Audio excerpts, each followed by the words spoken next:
Hello. I had my family book club night tonight, and I told myself, "Ugh, I'm tired. I'm going to go home and I'm going to sleep." But then I got home and I thought, no, I need to read. We need to finish this book, which you can see the paper clip is where it ends, if I'm not mistaken. Yeah, this is where we need to read to. This is where we are. This is how much we have to go. So let's read. I don't know if anybody will show up tonight because I normally don't read this time. And in my time, it's 8 o'clock. So most of the people that read along with me are asleep, or if you're a teenager, it's summer and you're not reading at this time of night in the summer. The numbers of people following along in the summer just plummet to nothing. And I always think, oh my gosh, the channel's over. It's done all it's going to do. And then school starts again, and guess what? You're back. So let's read and get our summer reading done. This is chapter 17, One Night. So our last chapter really revealed a lot. We were in Paris. We're learning about the mender of roads. Look at that, Dinah. I just said nobody's going to be here. This is such a weird time for me to read. So I'm so glad you're here. I don't feel so lonely. So let's see where we are, what part of the world. When I see the word Soho in the first sentence, so we're back in London for this one. Never did the sun go down with a brighter glory on the quiet corner of Soho than one memorable evening when the doctor and his daughter sat under the plane tree together. Never did the moon rise with a milder radiance. I'm really curious. Do you guys ever do this? Sarah Sanders, hello. I'm curious what a plane tree is. So Google is going to show me a plane tree. It's a plant. I wonder if this is like what we call a tallow tree. I'm looking at the pictures. It looks like, just kind of it has gumballs, a London plane. Okay, so that's going to be right. Well, this is all I'm seeing. Can you see it? I don't know what's important, like if it has some sort of symbolic meaning. London plane tree on the, I'm clicking this, tree on the tree guide. It just looks like a typical tree. So I'm trying to understand what's so special about, I wish if I were really good, I could just make that pop in and you would see that. I'm trying to see what's the significance or the symbolism of a plane tree. Never did the moon rise with a milder radiance over great London than on that night when it found them still seated under the tree and shone upon their face through its leaves. Lucy was to be married tomorrow. Remember, we learned that in the last chapter. Not that it's tomorrow, but that she's engaged to Charles Darnay. She had reserved this last evening for her father, and they sat alone under the plane tree. You are happy, my dear father? Quite, my child. They had said little, though they had been there a long time. When it was yet light enough to work and read, she had neither engaged herself in her usual work, nor had she read to him. She had employed herself in both ways, at his side under the tree, many and many a time. But this time was not quite like any other, and nothing could make it so. I was at my family get-together. We have book club on Wednesday nights, and it's at my father's. And this character, this relationship, Lucy Manette and her father. Now, my father didn't serve time in prison. He's not traumatized. He had a very normal adult life. He was an engineer, PhD, brilliant man. But the relationship Lucy has with her father is the one I have with my father. It's just very loving. We love to read together. We love to share time together. And it's just such a sweet relationship, right? And I know not everybody's blessed to have a great relation. Now, my relationship with my mother, God rest her soul, was much more challenging. There were a lot of odd escapades in that relationship. But I always identified with this relationship between Lucy and her father. So he's worried, are you happy? And she says, are you happy to him? They're worried about each other's happiness. She had employed herself in both ways, at his side under the tree, many and many a time. But this time was not quite like any other, and nothing could make it so. And I'm very happy tonight, dear Father. I am deeply happy in the love that heaven has so blessed, my love for Charles and Charles's love for me. But if my life were not to be still consecrated to you, or if my marriage were so arranged as that it would part us, even by the length of a few of these streets, I should be more unhappy and self-reproachful now than I can tell you, even as it is. Even as it is, she could not command her voice. So she truly loves Charles Darnay. They have a love match. And remember Charles's promise. He was like, I won't separate you from Lucy. I'll live with you all. And then he's got to tell the father his secret. And we know the secret. He's the relative of the Marquis. So how's that? That's going to all be revealed now. Even as it was, she could not command her voice. In the sad moonlight, she clasped him by the neck and laid her face upon his breast. In the moonlight, which is always sad, as the light of the sun itself is, as the light called human life is, as its coming and its going. Dearest dear, can you tell me this last time that you feel quite sure no new affections of mine and no new duties of mine will ever interpose between us? I know it well, but do you know it in your own heart? Do you feel quite certain? Her father answered with a cheerful firmness of conviction he could scarcely have assumed. Quite sure, my darling. More than that, he added as he tenderly kissed her, my future is far brighter, Lucy, seen through your marriage, than it could have been, nay, than it has ever been without it. If I could hope that, my father. Believe it, love. Indeed, it is so. Consider how natural and how plain it is, my dear, that it should be so. You, devoted and young, cannot fully appreciate the anxiety I felt that your life should not be wasted. He's like, I want you happy. I feel certain you're going to love me and you're going to take care of me, but I also want happiness for you. I don't want you just to be only for me and not have a life of your own. She took her hand toward his lips, but he took it in his and repeated the word, wasted, my child, should not be wasted, struck aside from the natural order of things for my sake. Your unselfishness cannot entirely comprehend how much my mind has gone on this, but only ask yourself, how could my happiness be perfect while yours was incomplete? And isn't that what love is? Whether it's love between husband and wife, love between man and woman, love between man and man, love between brothers, love between parents and siblings, isn't that what love is? That my happiness is only complete in knowing you're happy. And if you're not happy, then how can I be happy? Sometimes that causes a big problem because it creates situations that are impossible to overcome. But this is what real love is. It's not just what can you give to me? What do I look like with you as your girlfriend or as your boyfriend, as your daughter, as your son, as your whatever the relationship is, your parent, your child.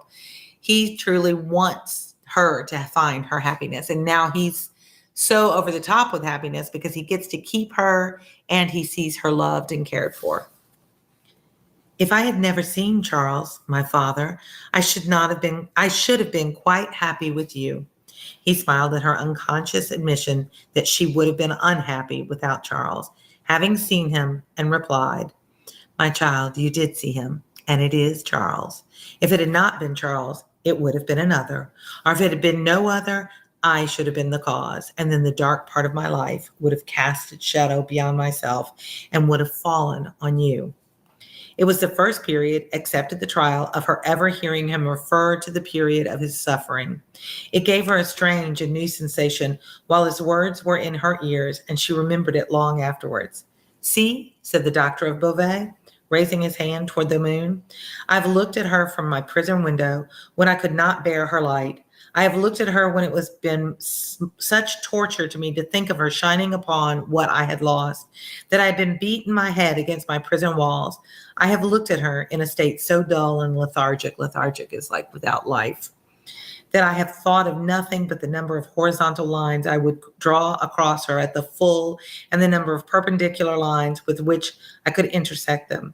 And he added in his inward and pondering manner as he looked at the moon, it was 20 either way, I remember, and the 20th was difficult to squeeze in. The strange thrill with which she heard him go back to that time deepened as he dwelt upon it, but there was nothing to shock her in the manner of his reference. He only seemed to contrast his present cheerfulness and felicity with the dire endurance that was over. I have looked at her, speculating, meaning the moon, speculating thousands of times upon the unborn child for whom I had been rent. whether it was alive, whether it had been born alive, or the poor mother's shock had killed it, whether it was a son who would someday avenge his father. So he's rethinking all the things he went through when he was in prison, missing her, who might even live to weigh the possibility of his father's having disappeared of his own will and act, whether it was a daughter who would grow to be a woman. Now, there we've got some of that gender stereotyping, because if it had been a son, he would avenge his father. But if it was a daughter, she would just grow to be a woman. That's the only comment. And yet, this daughter has made him so happy, which is always the thing that bothered me as a young girl. And when I read that this was the way girls were always portrayed in old books. And now you guys can read stories about very strong and powerful women, and that hopefully fathers don't just dream of sons to be their avengers. Is Dr. Beauvais? He is. And that's a big thing to remember. This is all going to come full circle, Dinah. I don't want to give away a spoiler, but yes, he's the Doctor of Beauvais. And Dakota Davis, hi to you.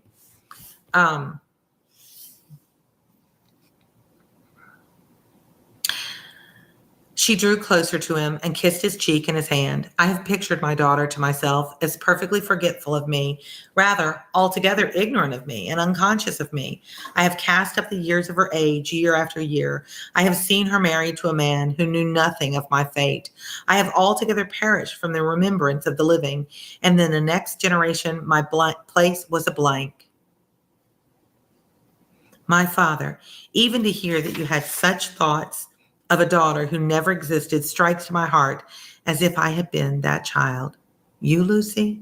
It is out of the consolation and restoration you have brought to me that these remembrances arise and pass between us and the moon on this last night.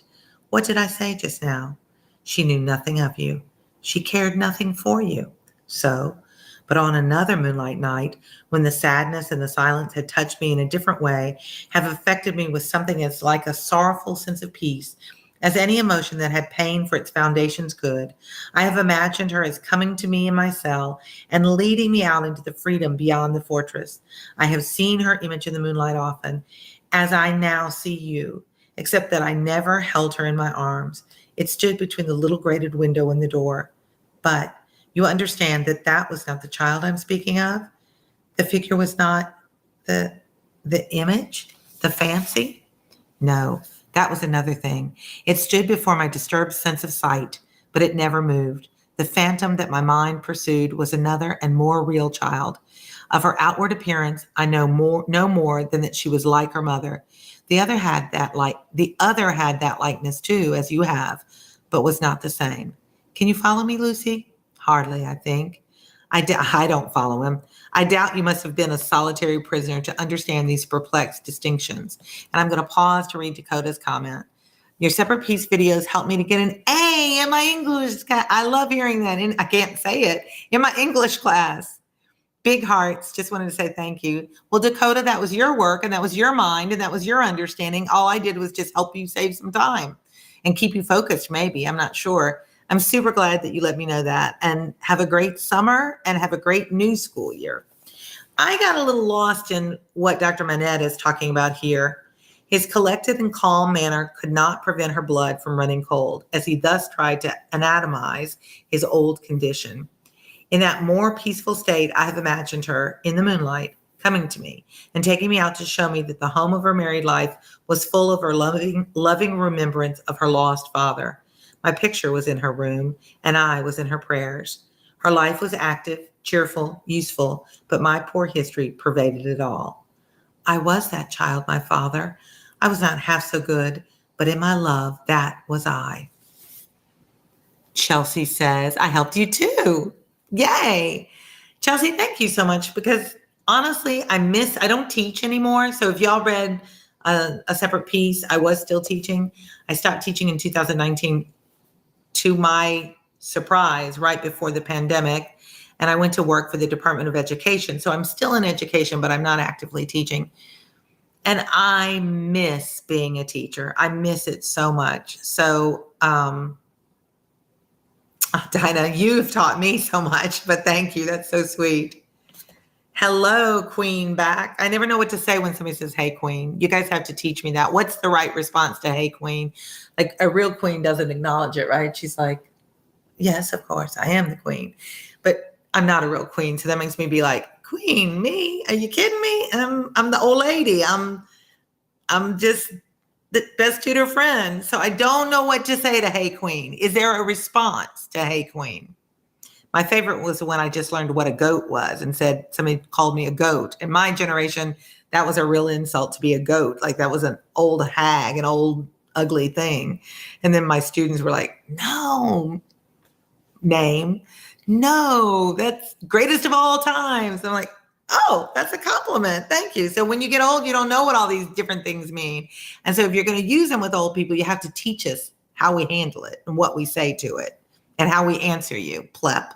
Plep. I like, does that stand for something? I'm scared to say things out loud to your generation too, because sometimes it means bad things. So I remember when I learned what a THOT was, I didn't know. And the kids had me laughing saying it in class. So let's see where we were. And she showed me her children, said the doctor of Beauvais, and they had heard of me and had been taught to pity me. When they passed a prison of the state, they kept far from its frowning walls and looked up at its bars and spoke in whispers. She could never deliver me. I imagined that she always brought me back after showing me such things. But then, blessed with the relief of tears, I fell upon my knees and blessed her. I am that child. I hope, my father. Oh, my dear, will you bless me as fervently tomorrow? Um, Lucy, I recall those old troubles and the reason that I have tonight for loving you better than any words can tell and thanking God for my great happiness. My thoughts, when they were wildest, never rose near the happiness that I have known with you and that we have before us. He embraced her solemnly, commanded her to heaven, and humbly thanked heaven for having bestowed her upon him. By and by, they went into the house. Sweet relationship. There was no, sometimes, and remember, this is romance, gothic, and the relationships are bigger than life. I mean, Lucy's perfect, right? She's beautiful, she's caring, she's selfless, she's humble. I mean, it's an unrealistic character, but it's still a sweet relationship. I like how she is good to her father. And those of you that are daddy's girls, you understand what I'm talking about. There was no one bidden to the marriage but invited, I guess, but Mr. Lorry. There was even to be no bridesmaid but the gaunt Miss Pross. The marriage was to make no change in their place of residence. They had been able to extend it by taking to themselves the upper rooms formerly belonging to the apocryphal, which is like not true, invisible lodger, and they desired nothing more. Dr. Manette was very cheerful at the little supper. There were only 3 at table, and Miss Pross made the third. He regretted that Charles was not there, was more than half disposed to object to the loving little plot that kept him away, and drank to him affectionately. So the time came for him to bid Lucy good night, and they separated.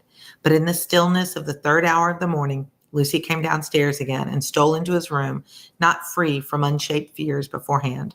All things, however, were in their places. All was quiet, and he lay asleep, his white hair picturesque on the untroubled pillow, and his hands lying quiet on the coverlet. She put her needless candle in the shadow at a distance, crept up to his bed and put her lips to his, then leaned over him and looked at him. Into his handsome face, the bitter waters of captivity had worn, but he covered up their tracks with a determination so strong that he held the mastery of them even in his sleep. A more remarkable face in its quiet, resolute, and guarded struggle with an unseen assailant was not to be beheld in all the wide dominions of sleep that night. She timidly lay her head on his dear breast and put up prayer that she might even be as true to him as her love aspired to be, and as his sorrows deserved. Then she withdrew her hand and kissed his lips once more and went away. So the sunrise came, and the shadows of the leaves of the plane tree moved upon his face as softly as her lips had moved in praying for him.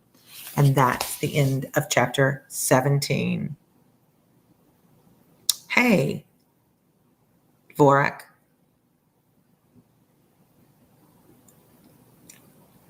I know that's spelling something. and I'm scared to try and figure it out. So it's time for me to go. I thank you guys for being here. I wish you all the best. Don't forget to subscribe. Don't forget to keep reading, even though it's summer. It doesn't hurt you to read a little bit. And I will read to you next time. See ya.